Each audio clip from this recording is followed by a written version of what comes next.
안녕하세요. 크립토 노마드입니다.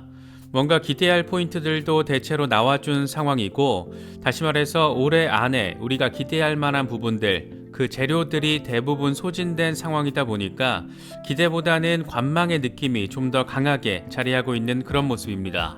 비트코인은 여전히 16,800달러 주변에서 자리하면서 17,000달러 돌파 테스트를 준비하고 있는 모습을 확인해주고 있습니다. 보통 이 정도로 횡보 상황이 길어질 때는 뭔가 방향성을 세팅하기 직전 상황일 때가 많은데, 이번에 위쪽으로 방향성을 설정하게 될 경우에는 2만 달러 랠리 가능성, 아래쪽으로 꺾일 경우에는 다시 15,500달러 부근에 대한 리테스트 가능성이 제시가 되고 있는 그런 상황입니다. 이런 모호한 흐름에 지금 자본시장 전반에 결정적인 영향을 미치고 있는, 앞으로 이런 흐름을 끊어낼 또 결정적인 요인, 단연 미국 연준의 금리 이슈입니다. 이번에 글로벌 투자은행들이 내년 연준의 행보에 대해서 이런저런 전망들을 제시했습니다.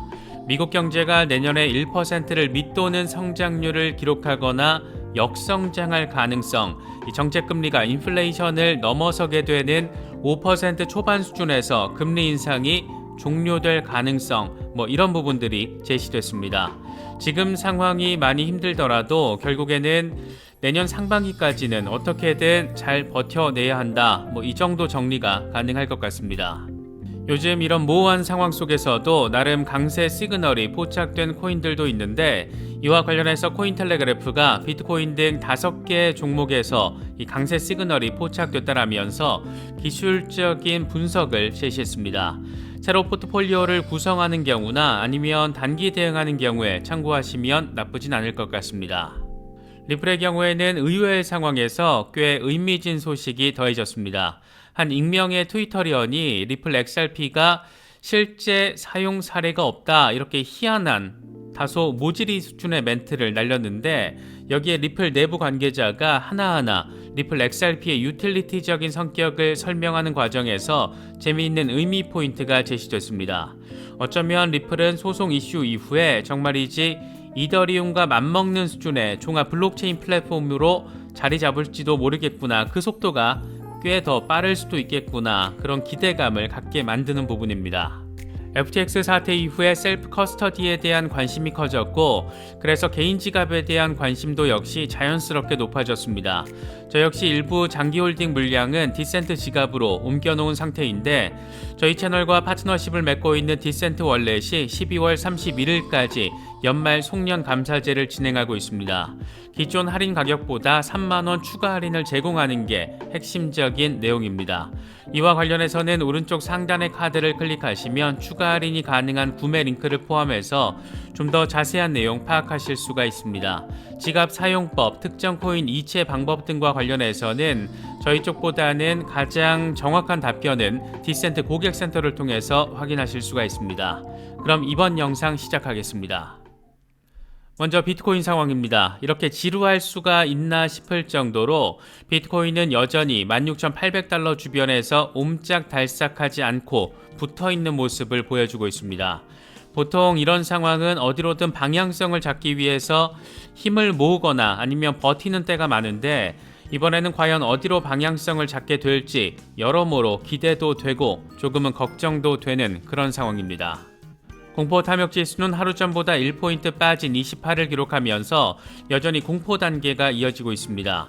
비트코인 도미넌스 역시 비트코인 시세 흐름처럼 42% 수준에 딱 달라붙어서 횡보하는 상황이 이어지고 있습니다.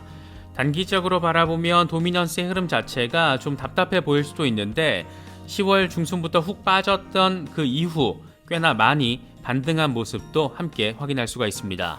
현재 비트코인의 흐름과 관련해서 익명의 분석가 인컴샤크는 비트코인의 변동성이 완전 기록적으로 낮다, 지금 상황은 나름의 활주로를 만들고 있는 것으로도 보이는데, 희망적으로 바라보자라면 가격은 반등하게 될 것이다, 이렇게 나름 지금의 상황이 반등의 힘을 모으기 위한 횡보 국면이라는 점을 강조했습니다. 또 다른 분석가 머스타시의 경우에는 1BTC 이상 보유 주소수가 역대급으로 는 상황, 특히 최근에 급등한 상황을 보여주면서 뭔가 지금 벌어지고 있다, 이렇게 짧은 멘트를 제시했습니다. 비트코인 고래들뿐만 아니라 소액보다는 많지만 그래도 고래나 상어 수준이 아닌 경우에도 이렇게 비트코인 보유량을 꾸준히 늘리고 있다는 점이 어떤 상황을 설명하는 것인지 생각해 보셔도 좋을 것 같습니다. TA 트레이더 앨런의 경우에는 달러 인덱스가 최근 저항받고 있는 상황을 거론하면서 이제 비트코인에 대한 랠리 가능성이 존재한다라는 부분을 강조했습니다. 달러 인덱스가 상승 모멘텀을 잃었기 때문에 비트코인은 이제 포물선형 랠리를 선보일 것이다. 이건 2015년에 벌어졌던 상황과 비슷한데 달러 인덱스가 상승하면 비트코인은 하락하고 달러 인덱스가 상승세를 멈추면 그때가 비트코인은 바닥이다. 달러 인덱스가 횡보를 할 때는 비트코인은 큰 랠리를 벌일 수가 있다. 이렇게 상황별로 흐름을 정리했습니다.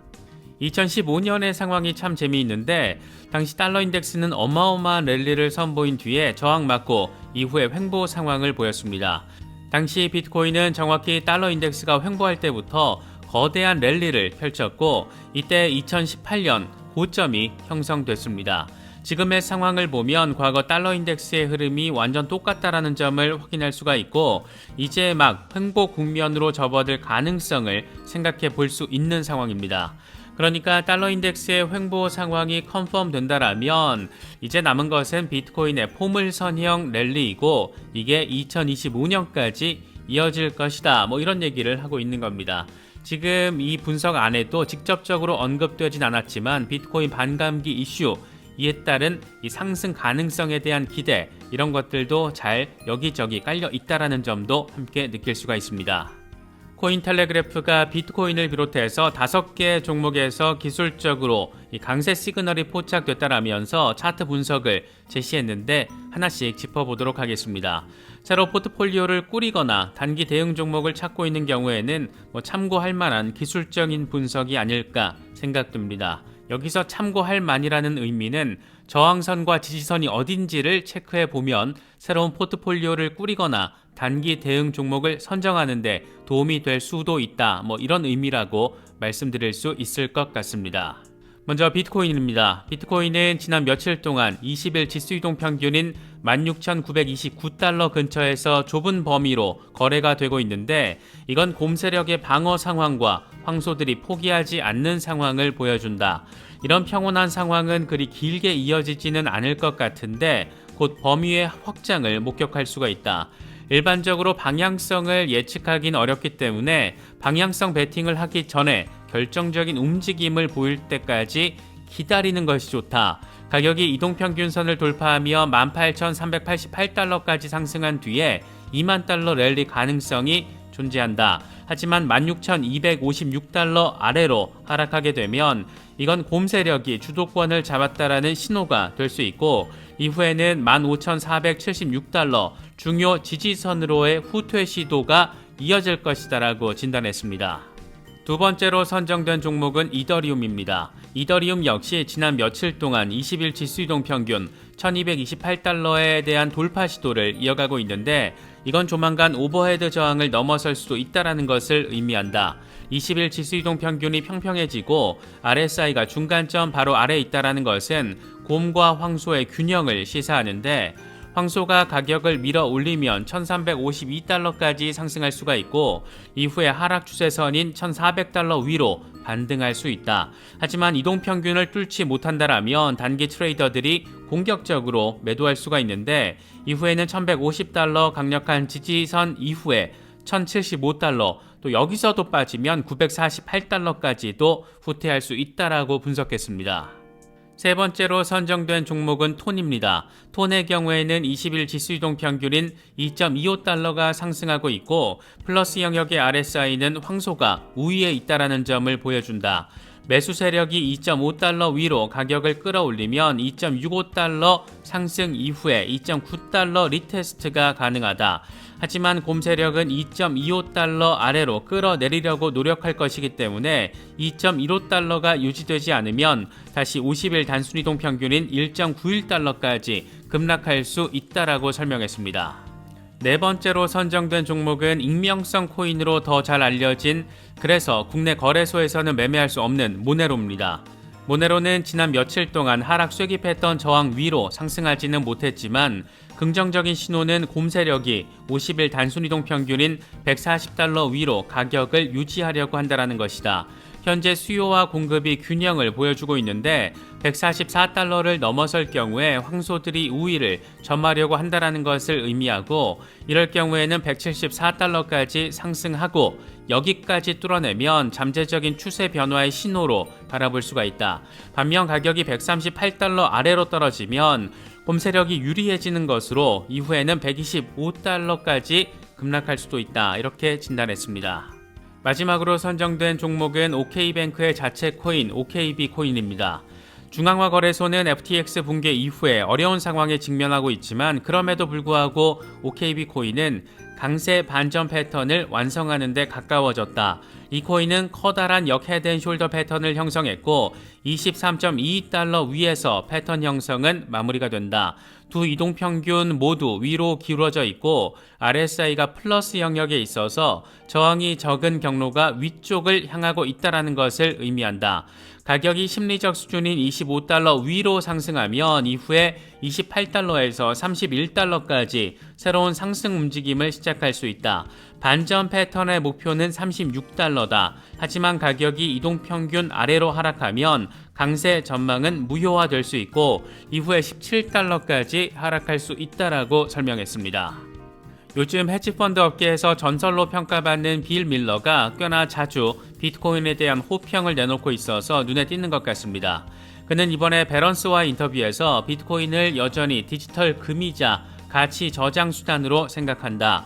특히 FTX 붕괴 이후에 지금 $17,000를 밑도는 가격은 놀랍다라고 생각한다. 연준이 통화 정책을 전환하면 암호화폐가 더 나은 성과를 낼 것으로 보인다. 다만 암호화폐에 대한 과도한 투자는 벤처 투자와 유사하다. 실패 가능성이 높다라는 건데, 그래서 순자산의 1% 이상을 비트코인에 투자하는 것은 추천하지 않는다라고 설명했습니다. 내년 미국 경제 전망과 관련해서 주요 투자은행들의 전망을 한국은행이 정리해서 나름의 예측을 제시했습니다. 핵심적인 부분을 간단히 정리하자면 미국 경제는 내년 1%를 밑도는 성장률을 기록하거나 역성장 가능성이 있다. 다만 노동시장과 인플레 둔화 영향 등을 고려하면 경기는 완만히 내려가는 연착륙 가능성도 있다. 주요 투자은행들은 정책금리가 인플레이션을 넘어서게 되는 5% 초반 수준에서 금리 인상을 종료할 것으로 전망했다. 이 정도로 정리할 수가 있는데, 우리 입장에서 가장 의미 있는 포인트는 단연 금리 인상 종료 시점입니다.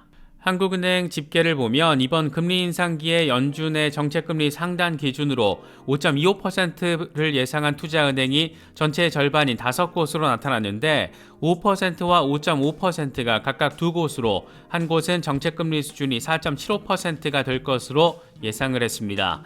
이런 연준의 최종 정책금리 도달 시기로는 내년 3월을 예상한 곳이 5곳으로 가장 많았고 5월로 예상한 곳은 4곳이었습니다.